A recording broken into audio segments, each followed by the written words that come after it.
Hello hello. சொல்லுங்க. Okay okay, சரி நான் இன்ஃபார்ம் பண்ணிடுறேன். சார், அவள் இருக்கணும் ட்ரெஸ் பண்ணியாச்சு. அவளோட செல்ஃபோன் மயிலப்பட்ட அவரை காமிக்குது. ஸோ அவள் அந்த இடத்து பக்கத்தில் இருக்கணும். நீங்க நினைக்கிற மாதிரி அவ சாதாரண ஆள் இல்ல. அவ ஜெகஜால கில்லாடியா இருக்கா.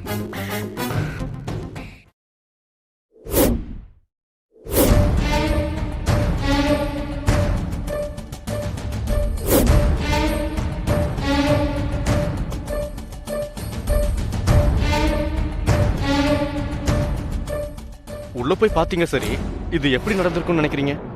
பார்க்கவே ஒரு மாதிரியா இருந்தது சார். எப்ப நடந்துச்சு? நீங்க எப்ப பாத்தீங்க? 1 மணி நேரத்துக்கு முன்னாடி ஒரு மாதிரி டம்முன்னு வெடிக்கிற சவுண்ட் கேட்டுச்சு. நாங்க எல்லாருமே அந்த இடத்துக்கு ஓடி வந்து பார்த்தா ஏதோ கருகுன வாடை வந்துச்சு. என்ன இருக்குன்னு எட்டி பார்த்தா அந்த பொண்ணை பார்க்கவே முடியல சார் என்னால. அப்படியே முகமெல்லாம் கருகி போய். அவங்களுக்குள்ள ஏதாவது பிரச்சனையா? புருஷன் முன்னாடிக்குள்ள பிரச்சனையா? இல்ல சார், நாங்க பார்த்த வரைக்கும் அவங்க 2 பேரும் ஒத்துமையா தான் இருந்தாங்க. திடீர்னு ஏன் அந்த பொண்ணு இந்த மாதிரி பண்ணிச்சுன்னு எனக்கு சுத்தமா தெரியல சார். இன்னைக்கு எல்லாம் அப்படிதான். வெளியில பாக்குறதுக்கு பிரச்சனை இல்லாத மாதிரி தான் தெரியும். விசாரணை பண்ணி பார்த்தா எல்லாம் தெரியும். மேகாக்கு என்னாச்சு? மோகன் ஏதோ கேஸ் வெடிச்சு தற்கொலை பண்ணிக்கிட்டாங்களா இருக்குது. முகத்தை பார்க்கவே முடியல. இவர் யாரு? இவர்தான் இறந்து போன மேகாவோட ஹஸ்பண்ட் சார். மேகா! மோகன்! மேகா! மோகன்! அமைதியா இருங்க. மேகா! ஐயோ! மோகன்! ஐயோ! கொஞ்சம் அமைதியா இருங்க. சொன்னா கேளுங்க. அமைதியா இருங்க. இருங்க மோகன். என்னாலதாங்க? கொஞ்சம் பொறுமையா இருங்க. அவன் சந்தேகப்பட்டு நானே கொண்டுட்டேன். ஐயோ! இருங்க மோகன். ஐயோ! சந்தேகப்பட்டு நானே கொண்டுட்டேன். மேகா! அமைதியா இருங்க ப்ளீஸ். மேகா!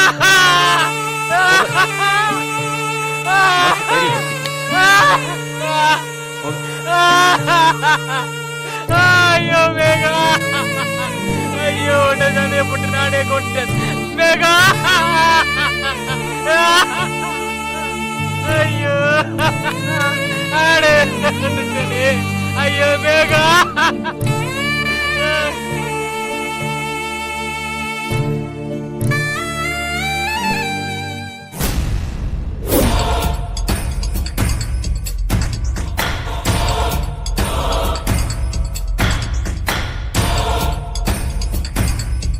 அந்த பொண்ணோட போட்டோவை நம்ம டிபார்ட்மெண்ட் ஆர்டிஸ்ட சொல்லி வரைஞ்சி எல்லா ஸ்டேஷனுக்கு அனுப்பிச்சிட்டீங்களா? அனுப்பியாச்சு sir. South to north, Himachal Pradesh வரைக்கும் அனுப்பிச்சிருக்கோம். நார்த்ல இருந்து இது எங்க நார்த் மூஞ்சியே கிடையாதுன்னு சொல்லியிருக்காங்க. ஆமா, அந்த பொண்ணு நிச்சயமா ஒரு தமிழ் பொண்ணு தான். அது தெளிவா தெரியுது. அந்த பொண்ணோட மோட்டிவ் பணம் மட்டும் இல்ல. ஆமா சார், என்கிட்ட வந்தப்ப பணம் தேவைன்னு பிடிங்கிட்டு போன பொண்ணு உங்ககிட்ட பொண்ணை கடத்தி வச்சுக்கிட்டு அவ்வளோ பெரிய அமௌண்ட்டை அநாத ஆசிரமத்தை தூக்கி கொடுக்க சொல்றான்னா அவ மோட்டிவ் பணம் இல்லைன்னு எனக்கு புரிஞ்சு போச்சு. நம்ம 2 பேரால டிபார்ட்மெண்ட்ல அந்த பொண்ணு ஏதாவது பாதிக்கப்பட்டிருக்கலாமோ? இல்லை சார், என் லைனில் கிராஸ் ஆனவங்கள நான் கரெக்டாக ஞாபகம் வச்சிருப்பேன். அதுலேயும் எவனாவது பாதிக்கப்பட்டவன்னா ரொம்ப உஷாரா அவன் ஃபோட்டோ அட்ரஸ்ன்னு மொத்த டீட்டெயில்ஸையும் பக்காவாக வச்சிருப்பேன். உங்க லைன் கிளியர்னா என் சைட்ல எங்கேயாவது பாதிக்கப்பட்டிருக்கலாம். ஏன்னா அவன் உங்ககிட்ட பணத்தை மட்டும் தான் கொள்ளடிச்சா. ஆனா என்கிட்ட வேலையை ராஜினாமா பண்ண சொல்லியிருக்கான். சோ என்னால அவ எங்கேயோ பாதிக்கப்பட்டிருக்கான்னு தோணுது. சார், எனக்கு இன்னொரு விஷயம் கூட ஸ்ட்ரைக் ஆச்சு. அவ உங்களை ராஜினாமா பண்ணுறது மட்டுமே மோட்டிவாக இருந்தா அது மட்டுமே பண்ணிட்டு போயிருக்கலாம். ஆனால் இப்போ அதுக்கு இன்னொரு செக் வச்சிருக்காளே. என்னது? அந்த புண்ணிய கோடி விஷயமா? ஆமாம் சார், அந்த ஆள் மேலே இந்த பொண்ணுக்கு ஏதோ பயங்கரமான பகை இருக்கு. அதுக்கு பழித்திக்க தான் இப்படிலாம் நடந்திருப்பாளோன்னு யோசிக்க தோணுது. எப்பவோ யாரோ என்கிட்ட சொல்லியிருக்காங்க, இந்த அரசியல் பினாமி புண்ணிய கோடி ஒரு பெரிய பணக்கார வீட்டுல பொண்ணை கடத்திக்கிட்டு வந்து கட்டாய தாலி கட்டி கல்யாணம் பண்ணியிருக்காங்க. அதுக்கப்புறம் யாரோ ஒரு மினிஸ்டர் இவங்கிட்ட வந்து உனக்கு ஒரு பெரிய பதவி தரேன், உன் ஒய்ஃப் என்கிட்ட கொடுத்துருன்னு சொல்லியிருக்கான். இவனும் சபலப்பட்டு போய் அதை ஒய்ஃப் கிட்ட சொல்லியிருக்கான்.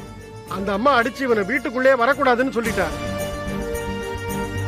அந்த அம்மாவுக்கும் இவனுக்கும் ஒரு பொன் குழந்தை இருக்கிறதா கேள்விப்பட்டிருக்கேன்.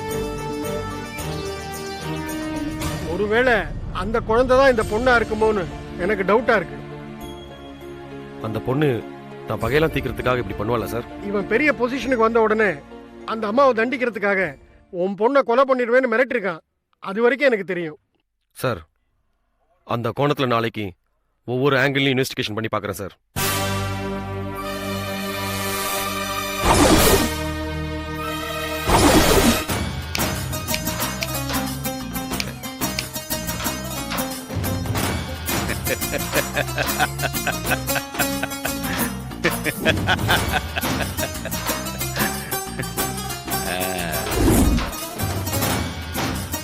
ஸோ இவ்வளவு நேரமா இவங்கள பார்க்க யாரும் வரல. அப்போ ஜெனுவனான காரணமாக தான் இருக்கும். பார்த்துடலாம்.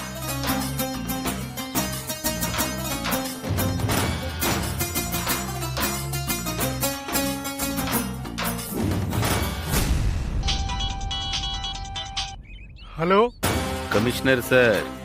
சார், நான் வந்து ரொம்ப நேரம் ஆச்சு சார். இல்லை இல்லை இல்லை இல்லை, இன்னைக்கு நாங்களும் நீங்களும் சந்திக்கவே முடியாது. நாளைக்கு திடீர்னு கூப்பிடுவேன், தயாரா இருக்கு. ஏய், வண்டி ஆடுறா. அடச்சி, அறிவு கட்டவனுங்க. போலீஸ்காரனாலே இவனுக்கு கிள்ளுக்கறியா போச்சு. ஏன் சார், அந்த ஆளுக்கு வீடு இல்லை? அதெல்லாம் அங்கங்க வீடு வச்சிருக்காங்க. ஆனா யாருக்கும் காட்ட மாட்டான். இந்த மாதிரி பொது இடத்துல தான் மீட் பண்ணுவான். சார், அந்த ஆள் மினிஸ்டர் சார். எல்லாம் அவன் நேரையா, தலை விதி.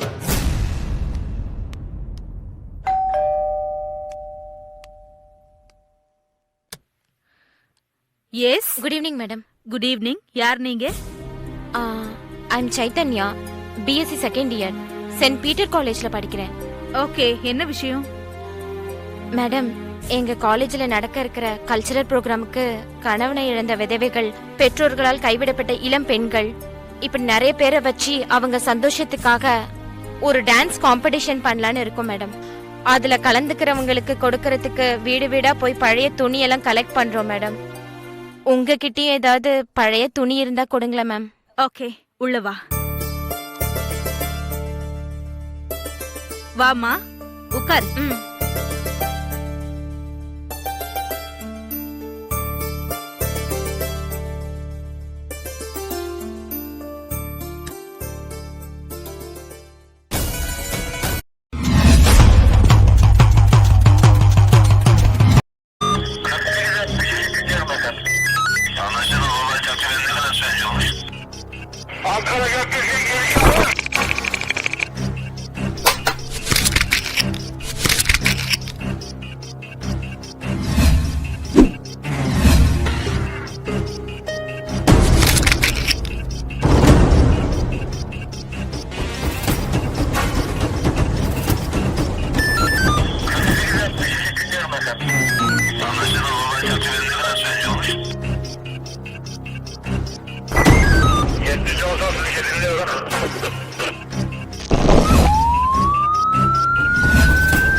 Yeah, we don't want to do anything to scare your children. That's the last thing we want to do. We don't want to scare anybody.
enjoyed this video. Kindly like, share, comment, and for further our interesting videos, subscribe our channel below.